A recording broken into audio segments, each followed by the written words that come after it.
Welcome to Sunday School, rated PG. My name is Brother Howard Swan. For those of you who don't know, I've been teaching Sunday school for about 30 years. I teach an adult class, and I'm glad that you're here this evening, whatever time of day it is. Thank you for tuning in. Now, before I forget, and I always forget this, I'm gonna say it at the end, at the front, in case I forget at the end, and that is, please subscribe to my channel. Somewhere down there, one of these ways, you gotta subscribe, hit that button for me, and that way you can be alerted to any new videos that comes up. Of course, like my video if you like them. Comment if you have something to say. I like to converse with you about my videos when I'm teaching. Okay, without further ado, let's get into the lesson. What the hell is going on? Let's talk about that title. Now, I'm coming from the book of Matthew, chapter 24 and chapter 25. Read a few scriptures from those chapters. But let me preface this by telling you about chapter 24. In chapter 24, the disciple asked the question of Jesus, said, when is the end times? When are things going to end? When is all this going to end and you're going to come back and visit us? They're wondering what's going on. Now, Jesus never gave them a specific date, time, year. He didn't. But what he did say was, whenever it comes, what he's saying is, what he meant, whenever it comes, be ready. Just be ready. Because you don't know when I'm coming back. So your job, your task in life is to know when I come back. Be ready. Now, then he gives a few parables of how to be ready. And that's what we're going to talk about today. Let me read something from the New Century Version Bible. It's a very easy reading Bible. New Century Version. It's kind of like a Bible that's in everyday language. I can be able to read to it faster and more clearer.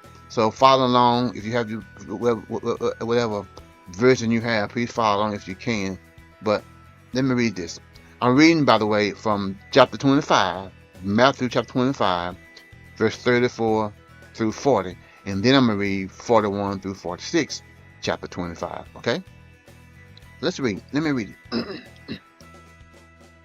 And it reads, Then the king will say to the people on his right, Come, my father has given you his blessing. Receive the kingdom of God has prepared you since the world was made. I was hungry, and you gave me food. I was thirsty, and you gave me something to drink. I was alone and away from home, and you invited me into your house. I was without clothes, and you gave me something to wear. I was sick, and you cared for me. I was in prison, and you visited me. Then the good people would answer, Lord, when did we see you hungry and give you food, or thirsty and give you something to drink? When did we see you alone and away from home and invite you into our house? When did we see you without clothes and give you something to wear? When did we see you sick or in prison and care for you? Then the king will answer, I tell you the truth, anything you did for even the least of my people, you also did for me. Now I'm going to read verse 41 through 46. And it reads, Then the king will say to those on his left, Go away from me, you will be punished.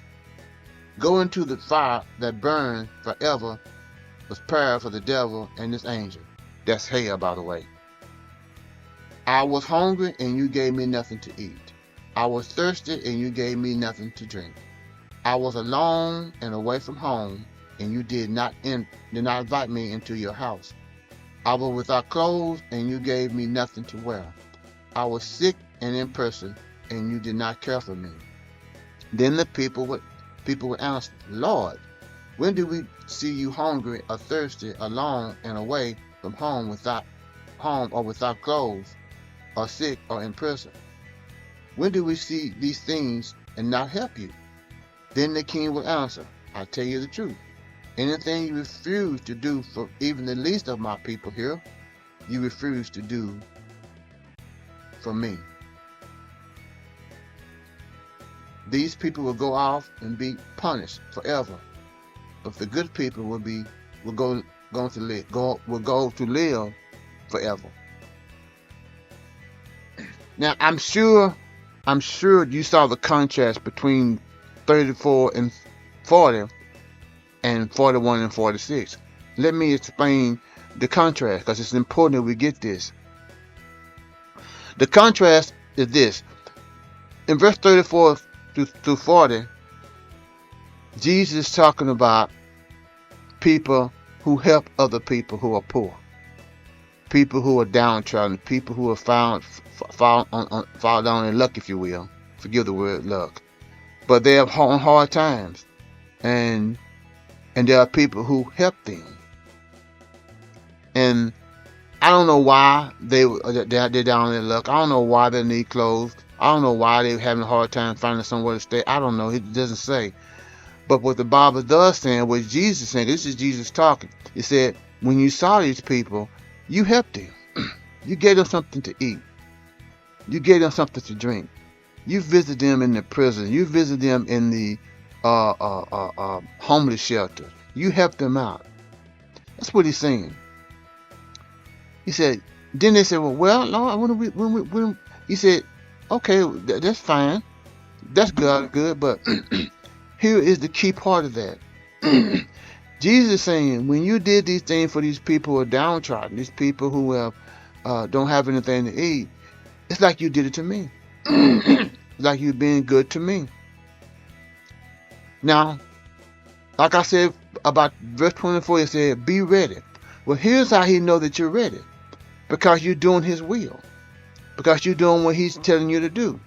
Now, before I go any further, let me say this. I understand there are people who work the system. There are people who are lazy, who don't work. I understand that. I want to stop right there, because I'm gonna come back in just a few minutes, okay? I'm gonna go ahead and do 41 through 46. These are people who saw people hungry, who saw people who need food, who saw people who need something to drink, who saw people who were downtrodden and had fallen on hard times, but they didn't do anything. They made excuses. They said, they're no good. I'm not giving them anything. Well, that's what's in your heart. And Jesus said, what you doing toward them is like you're doing it toward me. Because my will can't be in you if you do not have the heart to help folk. That's how you be ready. Your heart has to be ready. Because if you love God and you want to do his will, you're going to help the poor. You're going to do things for the poor. Now let me go back to what I said before.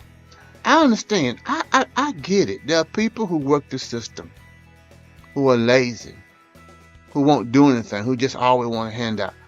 There are people who do that. They work the system. But let the system take care of that. Because here's what we can't do. We can't look at people who work in the system and punish the people who aren't working the system. These people who generally need help, who had fallen on hard times by no fault of their own, and yet we refusing to help them. God wants to help those people. Okay, he wants to help those people. I mean, you gotta understand, there are times I needed help. I had lost my job and I needed unemployment, and it wasn't a great feeling at the time. I felt like I was a failure, but I needed that safety net of unemployment to get me through those lean times. You know, I eventually found a job, and I'm doing quite well then and now, but I need that safety net. Now I understand, let me reiterate, I understand there are people who work the system. They take that safety net and they build them a little hammock and they just swing in it for the rest of their lives as long as they can. But let's let the system take care of them. They will get what they deserve. Until then, let's not punish people who really need help. Because I needed help before, like I said, in unemployment. I grew up poor. It wasn't my fault. I didn't have to be raised in a poor family. That just something happened that I had no control over. But I'm glad that safety net was there. I'm glad they had food we can go get from the government because it kept us fed. I'm glad we had free lunches that kept us fed. I'm glad we had food stamps that kept us fed. I'm 64 years old now. From the time I was 19 to now, I've never had food stamps. Thank God for that. But I'm glad that safety net is there in case something dramatic happens to me. And you got to understand, it's kind of like getting sick. You can be feeling great Monday morning or Tuesday morning or Wednesday morning, feeling just as great and just full of life. And that afternoon, you're definitely ill. That's how quick it can happen. And so be careful with how you talk about people, how you treat people. Because what Jesus said in 41 through 46, he said that when you didn't help folks, when you didn't see folks who were downtrodden and needed help, and you didn't help them, and you had the resource to help them, it's like you denying me. Jesus said, like you denying me. Because I didn't put that in your, Jesus said, I didn't put that in your heart. You're not a child of mine if you think and do stuff that way. God wants us to be the quote-unquote angels here on earth, if you will. Those people out there working in these homeless shelters and helping people get back on their feet, those are angels. Those are the kind of people God that we know belongs to God. Here's what we got to understand. It's not about what you say. It's not about what you read. It's about what you do. The Bible said, faith without works is dead.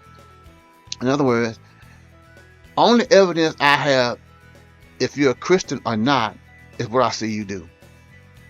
If I see you treating the homeless bad, talking about the homeless bad, then that says a lot about who you are and who you aren't. You can't be a child of God and not have sympathy in your heart for people who are downtrodden. Now I'm going to look at verse 41 through 46 again. And I want to make a specific point. Because here's where the hell is. 41 through 46 is the environment we're living in today. America is talking about and trying to punish the poor. People who are on Medicaid and perhaps Medicare, disability. We don't know why they're on Medicaid. We don't know why they're disabled. Some of them are legitimate and some of them is just working the system. Like I said, let the system deal with them. They got ways of dealing with them. But you got to understand, if you have an America, a country, who is putting down and cutting Medicaid or whatever they're trying to do through these safety nets, it's like that we're doing it to God. It's like that we're doing it to Jesus. Because Jesus said, what you've done for the least of me, or least of the people, you've done unto me. So what you've done to people who can't help themselves because they're in a bad situation and they need your help and you have the resources and you're not helping them, it's like you're doing it to me. That's what Jesus is saying. That is the hell that's going on. Okay? I know America is better than that. We're the richest country. We're still the richest country in the world. We're still the most generous. But we're falling. We're falling into this mindset is that let's just stick it to the poor. Now here's the irony of it. There are people who have talked about the poor for years and years and years and years, and now they're losing their jobs. They didn't do anything wrong. They had good work reports, been doing well for years. They haven't broken in the company policies.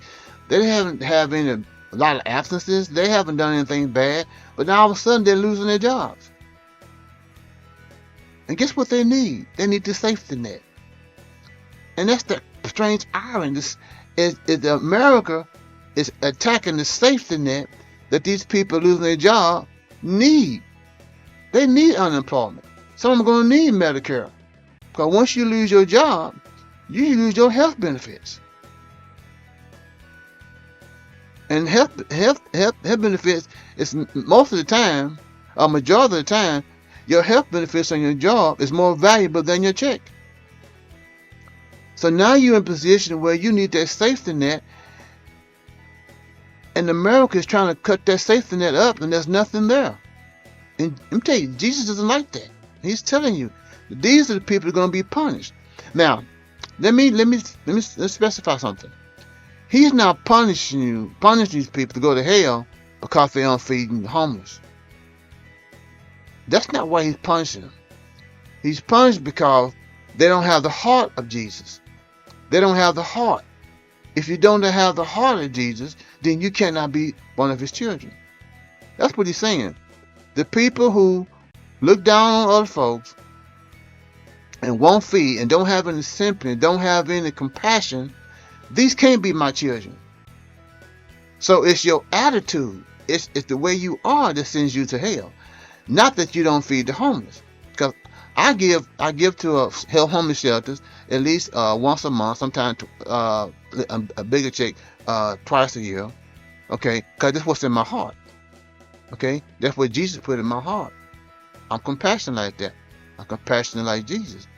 So America has straightened up. Understand, if you're punishing the poor, you're punishing Jesus. That's what he's saying. Go back and read that. Get a good understanding of what he's saying. And let me reiterate for you, so somebody get it twisted. He's not saying that you're going to hell, you're going to be punished because you're not feeding the poor, getting people with thirsty water, or putting clothes on people who need clothes. That's not what he's punishing. He's punishing because if you are unable to do that, if you don't have it in your heart, then you can't be his child. You cannot be his child with that hatred and disgust that you have toward people who need help. That's what he's saying.